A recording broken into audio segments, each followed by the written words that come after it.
যেই চক্ষু সর্বসময় আমার রাসূলকে দেখতো, রাসূলের নূরানি সুরাত দেখতো, এই চক্ষু আজকে বেগানা নারীর দিকে চলে গিয়েছে। হায় রে, আমার মনের অজান্তে বড় গুনাহ হয়ে গিয়েছে, কবিরা গুনাহ।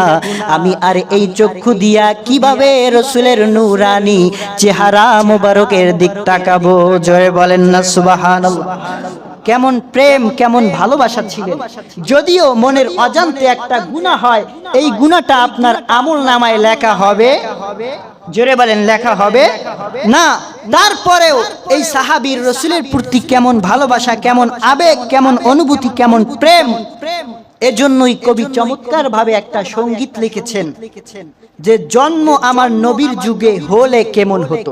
এটা হলো আমাদের আবেগের কথা। কিসের কথা? আবেগের কথা, ভালোবাসার কথা। হায়রে, কত সাহাবী, কত বেদিন, কত নাফরমান, কত কাফের আমার রাসূলকে দেখলো, অথচ আমার রাসূলের উম্মত হওয়া সত্ত্বেও এখনো পর্যন্ত এই চক্ষু দিয়া রাসূলকে দেখতে পারি? জোরে বলেন, দেখতে পারি নাই। এই জন্য কবি খুব চমৎকার ভাবে সুন্দর ভাবে লিখেছেন। সকলে একটু আওয়াজ করে মহব্বতের আওয়াজে রাসূলের দিদার পাওয়ার আশায় বলবেন, জন্ম আমার নবীর যুগে হলে কেমন হতো,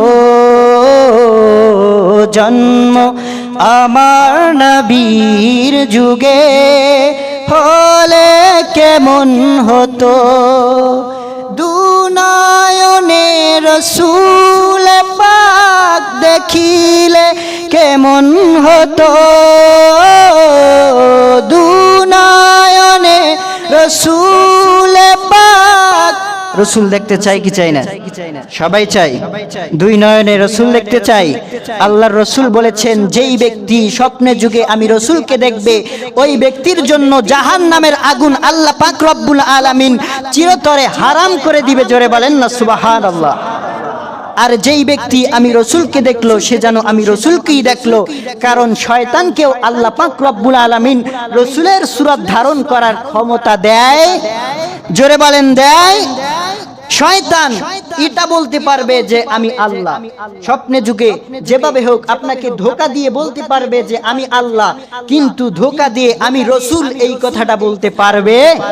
জোরে বলেন, পারবে? সেই রাসূলকে দেখার আশা আছে না নাই? এজন্য সকলেই মহব্বতে রাসূল খুশি হবে। জোরে বলেন, জন্ম আমার নবীর যুগে হলে কেমন হতো, জন্ম আমার নবীর যুগে হলে, দুনয়নে রাসূল পাক দেখিলে কেমন হতো,